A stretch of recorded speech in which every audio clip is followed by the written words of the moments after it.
Welcome to this episode of Preaching the Word, a video series on preaching sponsored by the Dunk Tank and the Berman Ministry Center. My name is Dr. Stephen Reasor, and I'm a preacher and author, and I teach preaching at Berman University in Lacombe, Alberta.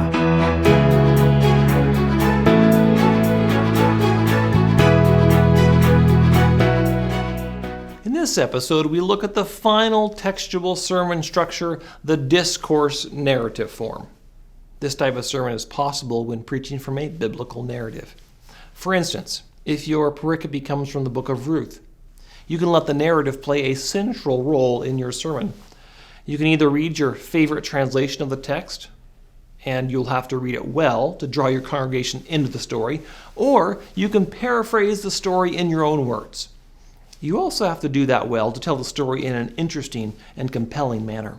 Either way, you want the story to play the leading role in your sermon.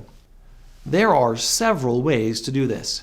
You can break the narrative into parts with interruptions that allow for interpretation or application. This is really just a narrative take on the verse-by-verse form discussed in the previous episode. But there are some differences. First, there will be less time spent on exposition and theology and more time letting the text simply speak for itself in its own story. Second, the timing of the interruptions should be very carefully considered. In a later episode, we're going to talk about how to tell a story well, and part of that telling has to do with timing and the structure of the plot. Simply put, your interruptions should come at the teaching moments in the story. These are the moments of heightened interest and conflict. For a sermon on Ruth, we could interrupt the story at critical points, like when Naomi decides to return to Bethlehem, or when Ruth meets Boaz, or when Ruth sneaks onto the threshing floor at night. The narrative interruption form is arranged with narration, then interruption, and then more narrative, and then an interruption, and so on.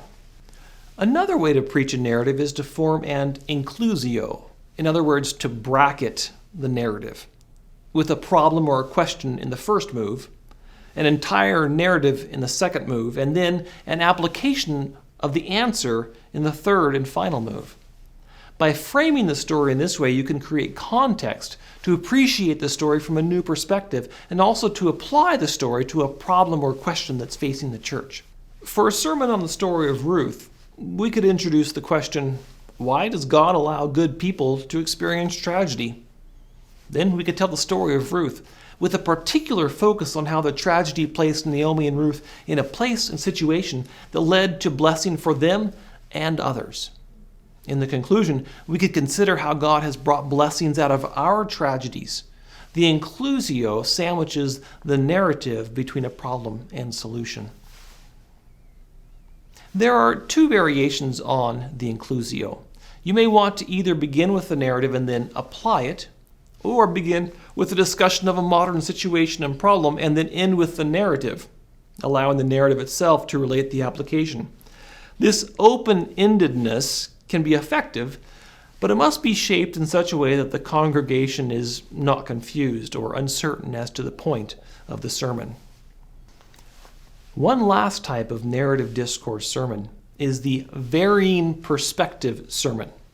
In this type of sermon, the preacher tells the narrative in several parts, each part from the perspective of a different character in the story.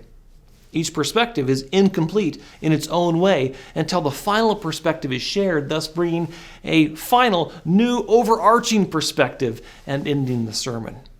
This approach to a story allows a fuller immersion into the narrative and allows you to consider it from various angles and make different judgments based on the perspective. The key is for each perspective to disclose a little more of the main point of the sermon.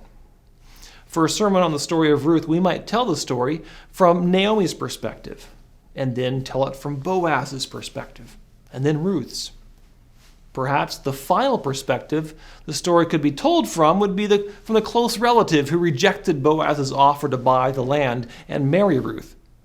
This might allow us to reflect on the story in a new way. The varying perspective form of a narrative discourse sermon looks at an old story with fresh eyes as it considers the story from the point of view of different characters. Your assignment for this sermon form is to consider how you might shape a story from the Bible to fit one of the forms we just discussed. outline the parts of the story, and how you will structure your sermon. When you have finished your assignment, please join me for the next episode of Preaching the Word, where we will begin learning the third category of structure types, the dynamic structure. We will begin with the plot form. See you next time.